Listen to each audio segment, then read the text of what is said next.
Well, I think such a confusion is the only natural response to the world.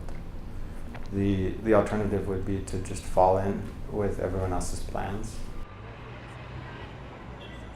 There were 4 beavers in the pathetic little river that lay behind the plate glass window. One he called Ganther, one he called Steuben, one Mouselet, one Ganther. He called 2 of them Ganther because he hadn't yet decided which was which, and he thought it was more accurate that way. Still, he knew one Ganther was female. He just couldn't say how it worked, and the beavers moved so unpredictably. It wasn't easy to learn. With this story, and with a lot of the things I've read that you've written, there's this, I think actually the childlike experience is something that's quite common to your writing. There's a sense in which this is a world that isn't our world, it's slightly different to our world, and in reading it I'm not quite sure what the rules are. I'm wondering about how you create these rules, whether you're taking it from the ground up or whether you're taking rules out of our world.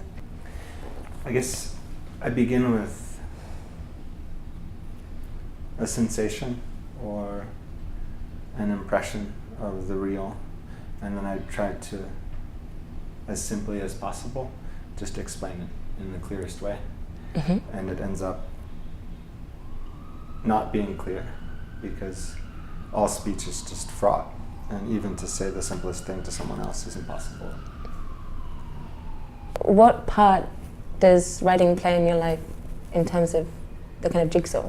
Are there other things that you get up to or are important to you?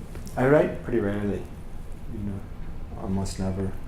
Mostly I have a dog, I walk around with the dog, I sit a lot, I like to cook. Mm-hmm.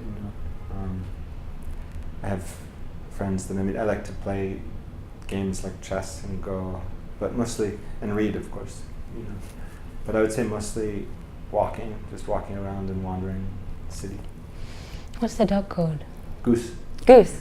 Yeah, I mean it's such a pleasure to say the word goose. Goose. And you imagine a dog name, it has to be pleasant to say and shout. Yeah. Because that's what you're going to do. This is true. Yeah. Are there people, writers, thinkers that you would say you're indebted to? I really like Alice Oswald, poet, and Krasznahorkai. Mm-hmm. What have they done for you? They're so strange.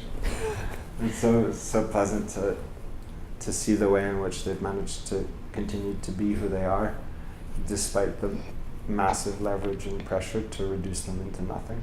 I'm just delighted by them. You're delighted by them? Yeah, so it's an ease. It makes it easier for me to sort of sashay as I walk down the street. Yeah. Brilliant. Okay. Well, thank you so much for coming, Josie.